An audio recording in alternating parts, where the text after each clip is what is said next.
Oi, eu sou a Emily e nesse vídeo eu quero conversar com você a respeito de uma informação que eu falei nos 2 vídeos anteriores aqui nessa playlist de estudo. Como o título aqui já diz, eu vou falar sobre a quantidade de dados. Nos vídeos anteriores eu disse que quanto mais dados você tiver, mais preciso vai ser o seu aprendizado de máquina. E está correta essa informação, mas tem algumas outras características desses dados que você precisa também aplicar para que a quantidade, o número mesmo, ele faça sentido para o seu aprendizado de máquina. E o primeiro fator que a quantidade de dados vai melhorar é a generalização do seu código. Em muitos casos, mais dados levam a modelos mais generalizados, capazes de lidar com uma grande variedade de situações. Mas para isso, você precisa de um conjunto de dados que reflita a variabilidade de situações que o seu algoritmo pode se encontrar. É essencial você conhecer o contexto para a aplicação que o seu algoritmo está sendo programado,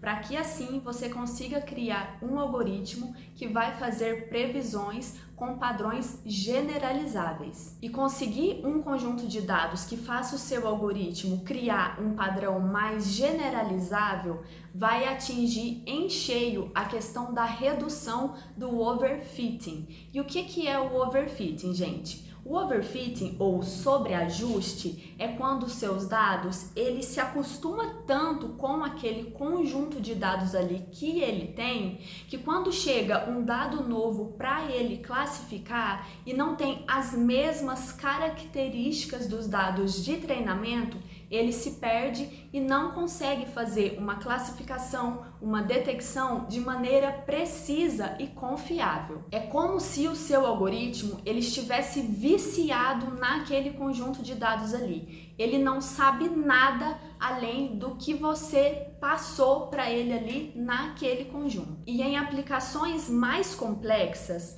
um conjunto maior de dados vai oferecer uma maior precisão do seu algoritmo, que foi o único ponto que eu toquei nos 2 vídeos anteriores. E essa precisão vai ser ainda mais precisa quando houver muitas nuances no seu conjunto de dados. Então, beleza, você sabe que a quantidade de dados realmente importa, mas existe alguns desafios que você vai encontrar e que eu preciso te contar também para você não ser pego de surpresa. E a primeira é a questão do custo computacional. Você treinar um modelo com uma grande base de dados vai te exigir tempo e poder de processamento. Então, antes de você aumentar muito a sua base de dados, veja se você vai ter recursos computacionais disponíveis e suficientes para a sua aplicação. Porque grandes quantidades de dados vai te exigir um armazenamento e processamento maior. E isso pode ser um desafio na questão de logística e de custo. Mas a questão principal que eu quero conversar com você nesse vídeo é sobre a qualidade dos dados. E como que eu sei se os meus dados têm uma boa qualidade ou não?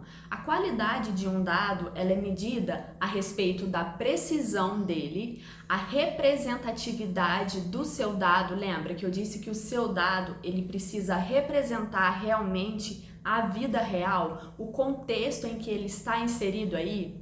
E o terceiro é a questão da limpeza. Os seus dados têm que estar limpos, não podem ter ruídos. Então pense sempre nisso. Os seus dados precisam ser precisos, representativos e limpos para eles terem uma boa qualidade. Porque é preferível você ter uma pequena quantidade de dados, mas que esses dados sejam de qualidade, do que você ter uma enorme base de dados se a qualidade dos seus dados não forem boas o suficiente. Porque uma base de dados com baixa qualidade tendem a gerar modelos imprecisos e viesados. Então, ao invés de você sair acrescentando dados na sua base de dados, busque pela diversidade dos seus dados.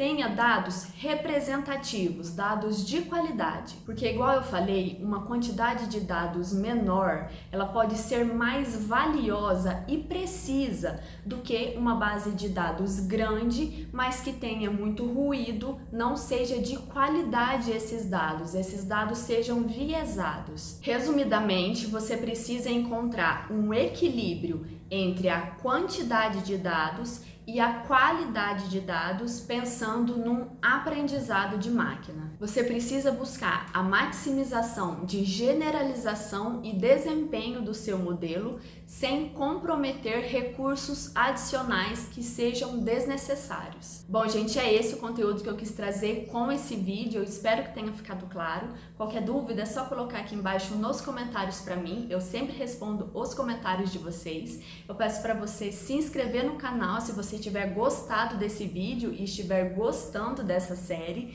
para deixar o seu gostei e sempre acompanhar os conteúdos aqui. Bons estudos para você, muito obrigada e até a próxima!